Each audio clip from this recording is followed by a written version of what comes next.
Hello friends, I am Rinku and welcome to our channel tricky study for you. आज हम लोग नागपुरी के model set number 10 को देखेंगे। चलिए स्टार्ट करते हैं आज की इस क्लास को। क्वेश्चन नंबर फर्स्ट है, मोर से बेगर कहले तोहरे रांची चैल जाबा का प्रस्तुत वाक्य में कई ठो सार्वनामिक पद आए। इसमें कितने सार्वनामिक पद है तो यहाँ बताना है। तो एक हो गया मोर, उसके बाद एक हो गया तोहरे। तो इस तरह से इसमें 2 सार्वनामिक पद हो जाएगा। तो ऑप्शन नंबर ए हमारा सही हो जाएगा। नेक्स्ट क्वेश्चन देखते हैं। क्वेश्चन नंबर 2, देवल में से कौन अनिश्चयवाचक सर्वनाम कर सार्वनामिक पद है के। तो इसमें बताना है कि कौन सा जो है अनिश्चयवाचक सर्वनाम है।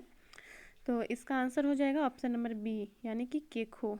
ठीक है, और यहीं ए है वो है जो दिया हुआ है, तो यह कौन सा सर्वनाम हो जाएगा, तो यह निश्चयवाचक सर्वनाम हो जाएगा। ठीक है, नेक्स्ट क्वेश्चन है, कोनो आदमी चाहे निश्चित वस्तु कर बोध कौन सर्वनाम से पता चलेला। तो यह निश्चितता का पूछा गया है। तो किसी व्यक्ति चाहे निश्चित वस्तु का बोध जो है वह किससे पता चलता है।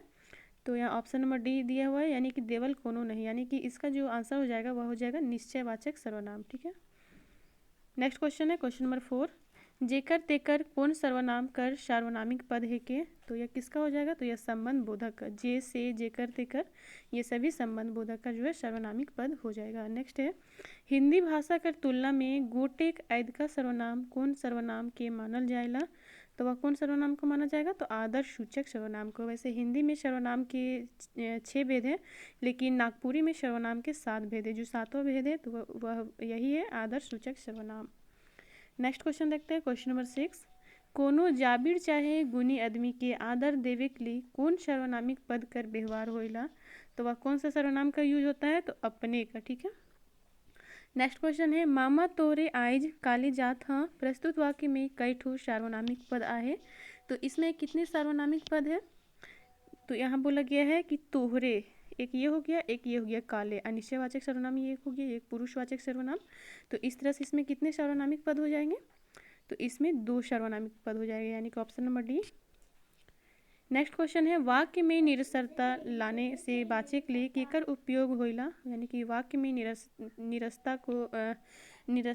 निरसता लाने से बचने के लिए किसका यूज होता है, तो सर्वनाम का यूज होता है। ठीक है, नेक्स्ट है, जब तो रांची शहर गेले तब का देखले ई बात के मौके काले नी बताले प्रस्तुत वाक्य में कई ठो सार्वनामिक पद आए।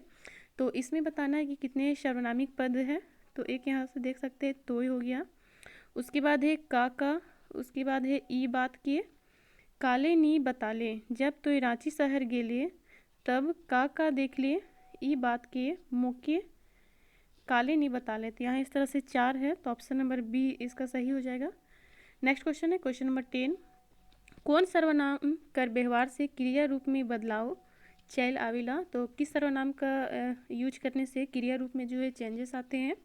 तो इसका आंसर हो जाएगा ऑप्शन नंबर डी, यानी कि आदर्श सूचक और पुरुषवाचक सर्वनाम। नेक्स्ट क्वेश्चन देखते हैं क्वेश्चन नंबर 11, उच्चारण ठाव कर आधार पर व्यंजन वर्ण कर वर्गीकरण कई रूप में करल जाएला। तो कितने रूप में किया जाता है, तो 8 रूप में किया जाता है। नेक्स्ट क्वेश्चन है, उच्चारण ठाव दांत से देवल कौन ध्वनि उच्चारित होइला।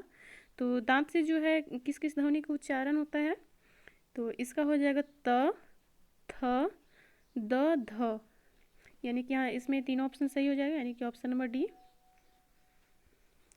नेक्स्ट क्वेश्चन है क्वेश्चन नंबर 13, देवल वर्ण में से कौन वर्ण का उच्चारण कंठ से होइला। तो किस वर्ण का उच्चारण कंठ से होता है, तो ख का भी हो जाएगा, ग का भी हो जाएगा और ड़ का भी हो जाएगा, यानी कि ऑप्शन नंबर डी सही हो जाएगा। नेक्स्ट है, देवल में से कौन ध्वनि या वर्ण का उच्चारण ठाव दांत है के। तो किसका उच्चारण स्थान जो है वह दांत है। तो इसका आंसर हो जाएगा द। ठीक है, त, थ, द। नेक्स्ट क्वेश्चन देखते हैं क्वेश्चन नंबर 15, उच्चारण ठाव दंतोष्ट से कौन वर्ण कर उच्चारण देवल में से होइला। तो यहाँ दंतोष्ट से पूछा गया कि उच्चारण जो है होता है इसमें, तो वह कौन सा हो जाएगा। तो इसका आंसर हो जाएगा ऑप्शन नंबर सी, फ। ठीक है, नेक्स्ट क्वेश्चन है, देवल में से कौन ध्वनि या वर्ण कर उच्चारण ठाव होठ है के। तो वह कौन सा है, तो इसका आंसर हो जाएगा प, ब, म, ये सभी का जो उच्चारण ठाव है होठ है। तो ऑप्शन नंबर डी सही हो जाएगा। नेक्स्ट क्वेश्चन है, व्यंजन मनक वर्गीकरण प्रयत्न कर अनुसार कई भाग में करल जाएला। तो वह कितने भाग में किया जाता है? तो यह 8 भाग में किया जाता है। नेक्स्ट है स्वर तंत्री कर आधार पर व्यंजन कर वर्गीकरण कौन रूप में होइला? तो किस रूप में होता है? तो घोष में भी और अघोष में भी। ठीक है, अगर पूछा जाएगा कि घोष व्यंजन या अघोष व्यंजन कितने हैं, तो घोष भी 10 हो जाएंगे, अघोष व्यंजन भी 10 हो जाएंगे। ठीक है, जो अघोष व्यंजन है इसको अल्प प्राण ध्वनि कहा जाता है, और जो घोष व्यंजन है इसको महाप्राण ध्वनि कहा जाता है। नेक्स्ट क्वेश्चन देखते हैं, क्वेश्चन नंबर 19। प्रयत्नानुसार उच्चारण ठाव काकल कर वर्गीकरण कौन रूप में होइला? तो वह किस रूप में होता है? तो अल्पप्राण और महाप्राण दोनों रूप में, यानी कि ऑप्शन नंबर सी हो जाएगा। नेक्स्ट क्वेश्चन है देवल में कौन काकल कर अनुसार स्वर वर्ण कर उपभेद है कह? तो अल्पप्राण भी हो जाएगा, महाप्राण भी हो जाएगा, घोष भी हो जाएगा। तो ऑप्शन नंबर इसमें नहीं इसमें हो जाएगा कि इसमें पूछा गया है। एक बार फिर से क्वेश्चन रीड करते हैं। देवल में से कौन काकल कर अनुसार स्वर वर्ण कर उपभेद है कहे? तो यहाँ स्वर वर्ण का उपभेद पूछा गया है। ठीक है, तो इसमें ऑप्शन नंबर डी हो जाएगा, यानी कि ये भी नहीं हो जाएगा, ये भी नहीं हो जाएगा और ये भी नहीं हो जाएगा। नेक्स्ट क्वेश्चन है क्वेश्चन नंबर 21। संज्ञा चाहे सर्वनामक विशेषता बताए वाला व्याकरणिक खंड के का कहल जाएला? यानी कि हिंदी में अगर समझे तो संज्ञा या सर्वनाम की विशेषता बताने वाले शब्द को क्या कहा जाता है? तो उसे विशेषण कहा जाता है, यानी कि ऑप्शन नंबर बी हो जाएगा। नेक्स्ट है संज्ञा चाहे सर्वनाम कर गुण मनक बोध करवाए वाला पद का कहेला? तो यहाँ गुण की बात की गई है, तो जो गुण का बोध करवाएगा वह गुणवाचक विशेषण हो जाएगा, तो इस तरह से ऑप्शन नंबर डी यहाँ हो जाएगा। नेक्स्ट है एतवा हिंसगाहा आदमी है के प्रस्तुत वाक्य में गुणवाचक विशेषण कौन पद है के? तो यहाँ देखिए वह कैसा व्यक्ति है? तो हिंसगाहा है। ठीक है, तो यह उसके गुण को बता रहा है, तो इस तरह से ऑप्शन नंबर सी सही हो जाएगा। नेक्स्ट है मोर संगी कर आबा बड़ा खच्चर आहे प्रस्तुत वाक्य में गुणवाचक विशेषण कौन है के? तो इसमें गुणवाचक क्या हो जाएगा? तो यहाँ बताया गया है जो उसके संगी यानी कि उसके साथी के जो पिताजी है वह खच्चर है, तो इस तरह से यह गुणवाचक हो जाएगा खच्चर। नेक्स्ट है छुएक भाव से संबंधित पद कौन विशेषण होइना? तो यह किस तरह का विशेषण हो जाएगा? तो यह गुणवाचक हो जाएगा। नेक्स्ट क्वेश्चन देखते हैं हमरे कर कुआं बारी कर बैर बड़ा आमत आहे प्रस्तुत वाक्य में गुणवाचक विशेषण कौन है के? तो इसमें गुणवाचक क्या हो जाएगा? तो फिर से एक बार रीड करते हैं हमरे कर कुआं बारी कर बैर, यानी कि बताया गया है कि हम लोगों के कुआं बाड़ी का जो बैर है वह बहुत आमत है, तो यहाँ आमत है कैसा है? तो आमत है, तो ऑप्शन नंबर डी हो जाएगा। नेक्स्ट है भाषा में व्यवहार होए वाला मूल धातु कहाँ से लेवल जाए है? तो यह नागपुरी से लिया गया है। नेक्स्ट है कोनो काम कर होए चाहे घटित होए चाहे करल जाए कर अवस्था के व्याकरणिक आधार पर का कहल जाएला? तो यह क्या कहा जाएगा? तो यह क्रिया को कहा जाएगा। नेक्स्ट है बाल स्कूल पढ़े लिखे समय पर जाएला मगर सुने बुझे में कमजोर आहे प्रस्तुत वाक्य में कई ठो रंजक क्रिया आहे? तो इसमें बताना है कि इसमें कितनी रंजक क्रिया है? तो इसमें 4 है। ठीक है,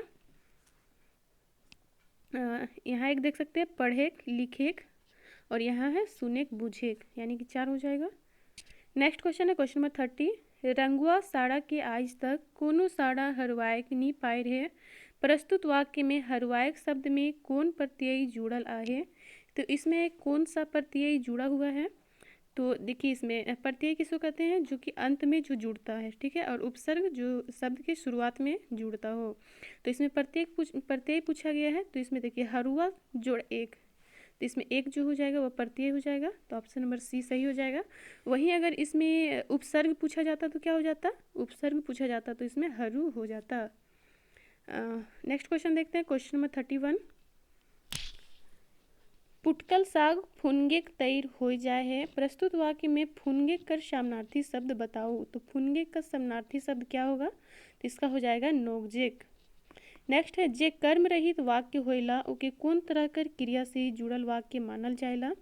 तो उसे किस तरह का क्रिया से जुड़ा हुआ वाक्य माना जाएगा? तो उसे अकर्मक क्रिया माना जाएगा।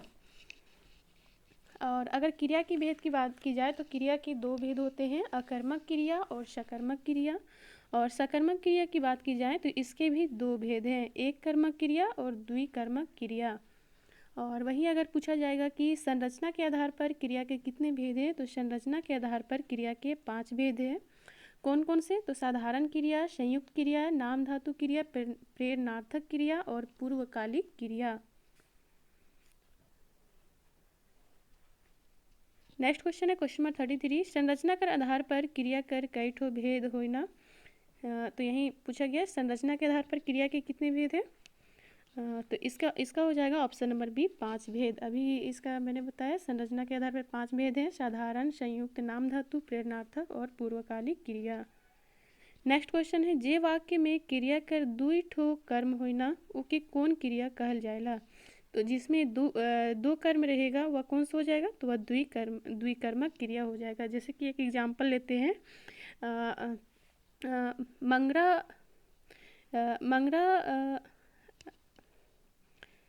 मंगरा पानी पीलक। ठीक है, मंगरा पानी पीलक, तो यह क्या हो जाएगा? तो यह हो जाएगा एक कर्मक क्रिया। ठीक है, और अगर वही पूछ लिया जाएगा कि मंगरा अपन आयोहार की चिट्ठी लिखलक। ठीक है, तो आयोहार हो गया एक और एक हो गया चिट्ठी, तो यहाँ दो कर्म की बात की जा रही है, तो वह हो जाएगा द्विकर्मक। अगर वही पूछा जाएगा मंगरा चिट्ठी लिखलक, तो वह क्या हो जाएगा? तो वह एक कर्मक हो जाएगा। मंगरा लिखलक अगर रहेगा तो वह क्या हो जाएगा? तो वह अकर्मक क्रिया हो जाएगा। नेक्स्ट क्वेश्चन देखते हैं क्वेश्चन नंबर 35, कोनो लाता में चौंगरेक से पहले कई ठो बात के ध्यान रखे पड़ेला। प्रस्तुत वाक्य में चौंगरेक कौन पद है के? तो यह कौन सा पद हो जाएगा? तो यह विशेषण पद हो जाएगा। ठीक है, नेक्स्ट है मालो माए किताब पढ़ेला। प्रस्तुत वाक्य में क्रम कौन पद है के? तो इसमें क्रम कौन सा हो जाएगा? तो देखिए यहाँ मालो माए जो है वह क्या कर रहा है? तो वह किताब पढ़ रहा है। ठीक है, तो यह कर्म जो हो जाएगा वह किताब हो जाएगा। नेक्स्ट है संज्ञा शब्द मन से बनल क्रिया मन के का कहल जाएला? तो संज्ञा शब्द से जो क्रिया बनता है उसे क्या कहा जाता है? तो उसे नाम धातु क्रिया कहा जाता है। नेक्स्ट है खाएक बेरा हो जाते और तोय उरीद के ततुला वायक में लागले आहिस। प्रस्तुत वाक्य में नाम धातु क्रिया कौन है के? तो इसमें नाम धातु क्रिया पूछ रहा है कि कौन है, तो इसका ऑप्शन नंबर बी हो जाएगा ततलु वायक। नेक्स्ट है देवल में से कौन सर्वनाम से बनल नाम धातु क्रियापद है के? तो इसमें पूछ रहा है नाम धातु क्रियापद कौन सा है? तो तोरु वायक हो जाएगा। ठीक है, नेक्स्ट क्वेश्चन है देवल में से कौन पद विशेषण से बनल क्रियापद है के? जिसमें पूछा जा रहा है कि विशेषण से बना हुआ क्रियापद कौन सा है? तो ऑप्शन नंबर डी हो जाएगा शेरु वायक। नेक्स्ट है एतवा पढ़ लिख के हिया तक पहुँच है। प्रस्तुत वाक्य में कौन क्रियापद आए? तो इसमें कौन सा जो है वह क्रियापद है? तो यहाँ संयुक्त क्रिया का यूज किया गया है। नेक्स्ट क्वेश्चन है क्वेश्चन नंबर 42, बुधवा माई हार के रुपया भेजलक। प्रस्तुत वाक्य कौन तरह कर क्रिया से संबंधित आहे? तो यह किस तरह का क्रिया हो जाएगा? तो यह द्विकर्मक क्रिया हो जाएगा। ठीक है, द्विकर्मक।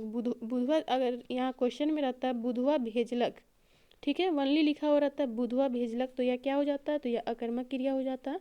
अगर यहाँ लिखा हुआ रहता है कि बुधवा रुपया भेजलक, तो यह क्या हो जाता है? तो यह एक कर्मक क्रिया हो जाता है। और अगर इसमें यह भी मेंशन है कि वह रुपया तो भेजा लेकिन किसे भेजा? तो अपनी माए हर को भेजा, तो यानी कि यहाँ दो कर्म की बात की गई है, इसलिए यह द्विकर्मक क्रिया हो जाएगा। नेक्स्ट है नागपुरी में कई किस्म का लिंग कर व्यवहार होएला। तो नागपुरी में कितने किस्म का लिंग का व्यवहार होता है? तो द्वि, लेकिन इसमें उभय लिंग या बेलिंग का भी चर्चा देखने को मिलता है। नेक्स्ट क्वेश्चन देखते हैं क्वेश्चन नंबर 44,